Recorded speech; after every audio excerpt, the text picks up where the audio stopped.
Good afternoon. It's day 12?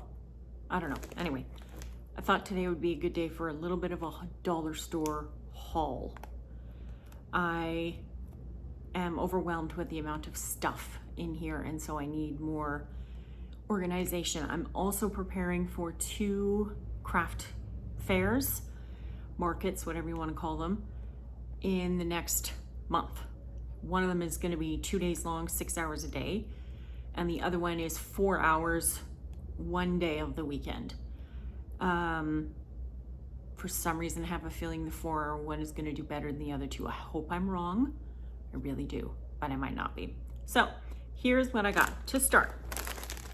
These little things, just little pieces of wood, because when it comes to my cards, they're all the same size. They're all 4x6, and I don't have enough space on any table, 6 foot or 8 foot, that I could possibly have to split all of my designs. So I have to kind of put them in a big, I don't have a version of it close by, but just tall enough that you can see what the price of everything is and what.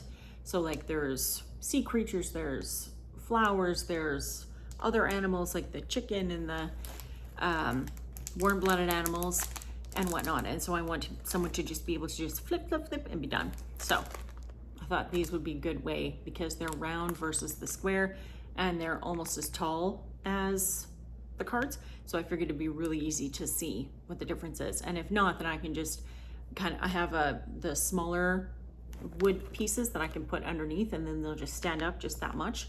And then I can put the price and all of that on there. So very good buy. The next thing is these microfiber cloths, which the dollar store has, you know, for cars, but they're nice and soft, and there's 5 of them for what, $4? So not bad. They're easily washable, and so I will be able to use these to so the soft tools, SOFFT, that you have to use to do the pan pastels and regular pastels and whatnot and blend it all in. It's not a good idea to wash those with water. It's much better to dab them off on one of these, and then when you have enough, just do a whole load of just these.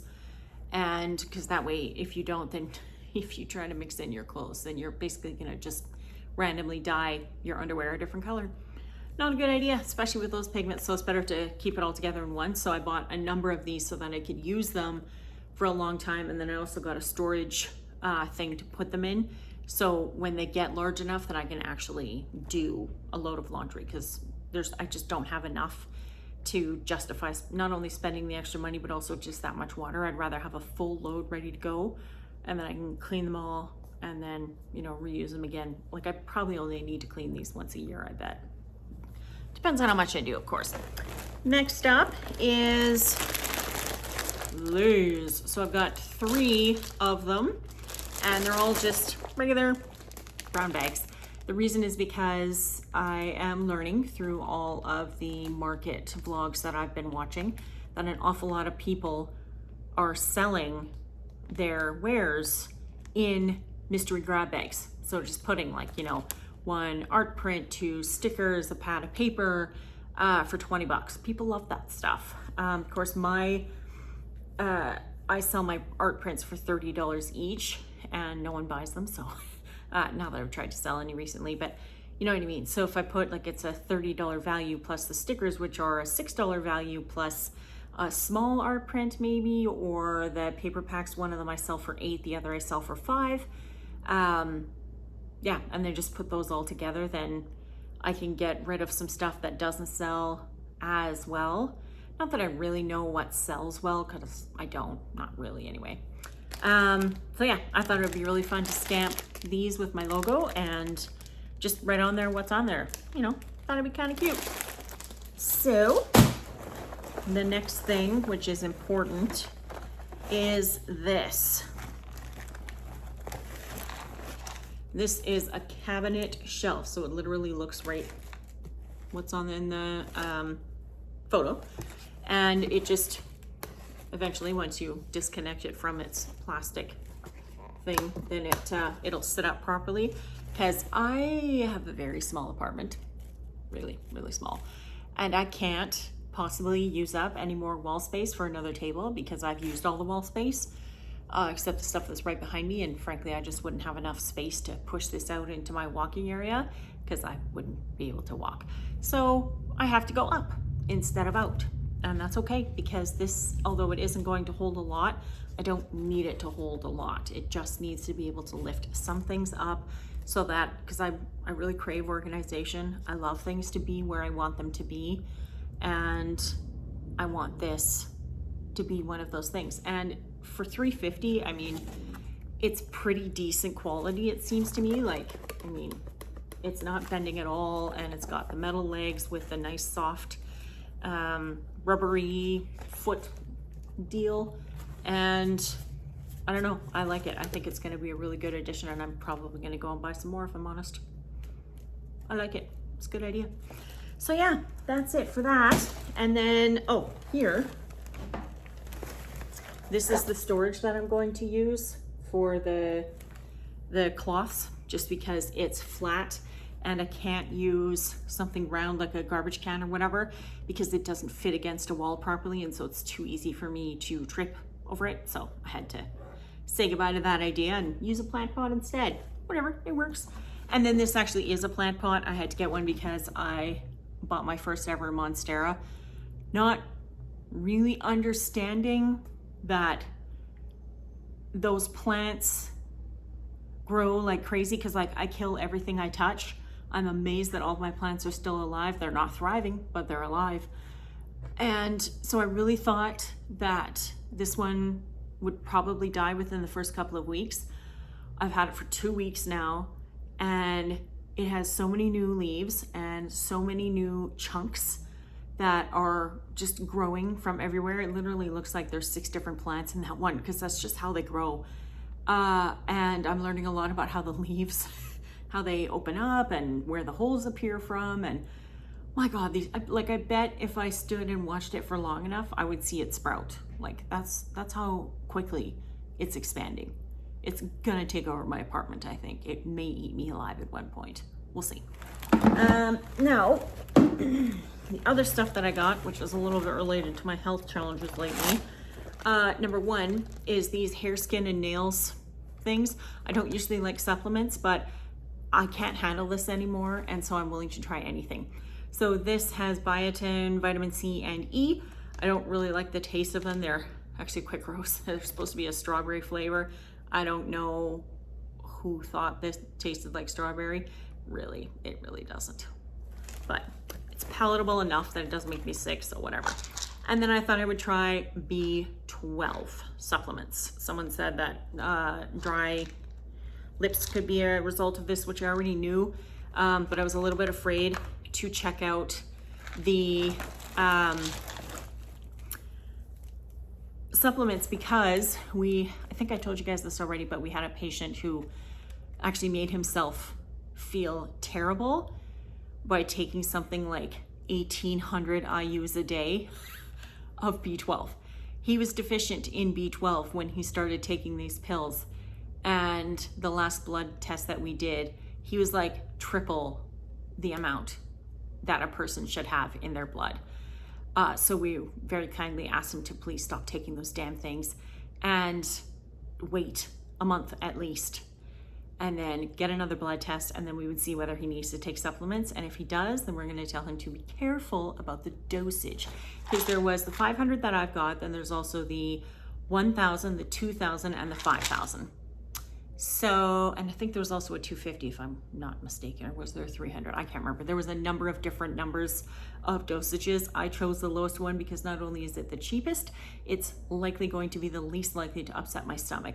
I don't think B12 upsets your stomach, but I don't have any plans to eat a lot of meat in the future. Not that I'm vegan or even vegetarian, because I'm not. It's hot and I don't have a barbecue, so that means everything I would have to cook would have to be in the oven, and it's hot. So no, that's not happening. Which I actually kind of do this every year, and I have for the last 4 or 5 years, which suddenly is making a lot of sense to me as I say this to you, because I've had issues with lip dryness, although not to this extreme, over the last 3 or 4 years. And that's right when I stopped eating meat in the summer, because I moved in here where I didn't have a barbecue, and I started just having salads. Shit, I wonder if it was a B12 problem the whole time. I mean, obviously the iron deficiency is a big part of it. I don't know why, but my doctor has not yet suggested to me that I do things like use a cast iron pan, or, you know, fry more meat, or like just, I don't know, just use other, or buy other, I guess, iron dense foods and try not to cook them and eat them raw if I can. He hasn't mentioned that once, so I don't know if he thinks I'm just going to tell him to go to hell or what, but he hasn't even suggested that, which I find a little odd. Anyway, I did go to get my blood drawn this morning. Unbeknownst to me, I was also going to get an ECG. I knew I was going to get one at some point, but I assumed it would be a requisition, and that, I mean, this is Canada, so I probably would have had to wait a month. But no, they actually took me right in, had me undressed from the waist up, and hooked me up to the machine, took like a 10-second reading, and sent it off to a cardiologist. So I'll find out in a little while what's going on with my low blood pressure. The final thing I bought is these. Seems like an awful lot of batteries, but in my defense, they were $15. That's a lot of batteries for $15. And as well, the reason I got these is because not only is my mouse dying, and it's not one of those ones you can plug in, but also because I tried to take my blood pressure last night with a little battery powered monitor, and it died halfway through because the batteries died. So I figured, even if I get cheap batteries, I mean, I have an awful lot of things that use AA's, like my TV remote and my remote for my air conditioning, and so many things I can't even think of right now. And so I figured it would be a good idea if I got a bunch. And I mean, $15 for, how many is in here? 48 AA's, that's a lot. That's a lot. And I recycle batteries, so don't get upset with me. So I already have a receptacle ready to go that has a couple batteries in it. And we have a number of places locally actually where we can take them in. So that's good. And then today I also got a bunch of other stuff done. I got all of my cardboard recycled. I also submitted, we have this fast, what do they call it? Fast recycling or express recycling, something like that, where you type in your phone number and then it prints off a label. You slap the label on the bag, tie up the bag, and throw it in their bin, and then they scan it and credit your online account with however much in returns that you have. So this time it was all 1 liter or cream and 1 2-liter, I think, and then a couple of pop bottles. I don't drink a lot of pop. Every once in a while I'll have one, but in these last couple of months, I think I've had 1 Pepsi and 1 root beer, maybe. I don't really drink a lot of it anymore. Used to be my favorite, now I hardly ever have it. But anyway, so I filled those up and then submitted that bag. I had a little problem with them last time. I put in my bag with the creamer 1-liter cartons that are technically not cream. They're milk. They're 3.25% milk, which I just call creamer because it tastes like cream. It acts like cream. I don't know, it's creamer to me. And they refused to credit my account because they said that those were considered cream containers and weren't recyclable. So I went to the Recycle BC website and submitted a claim to them and kind of said, like, I think you might want to talk to the Courtney people because they refused to credit me for an entire bag full of returnables, saying that this is actually cream when it's not, it's milk, and I had to pay a deposit. I also took a photo of the place where I always buy the cream to show that I had to pay the deposit, which means it's refundable, and sent that to them as well. And then they asked me to take a photo. Oh, that's my printer. I was like, what is that noise? To take a photo of the carton, every corner, so that they can see what it looks like. And they checked the UPC and they checked the description and all of that. And then they had to contact whoever it is that runs that particular station to tell them, actually, that is legal. I never did get my money for that bag. I don't know what happened to it. and it would have been like $2.50. So I'm not that upset about it, but I still feel like I should have gotten the money, or at least like a $5 credit for wasting my time to have to follow up with these people to teach them how to do their own jobs. That's okay. They're very nice people. I'm not blaming them at all. I just think someone got a little bit confused and thought that because it was 3.25%, like the average milk that we have is either skim, which is 1%, or just regular milk, which is 2%. And then of course you've got the buttermilk and all the other, like the higher fat content. 10% is cream. There's also a 30%.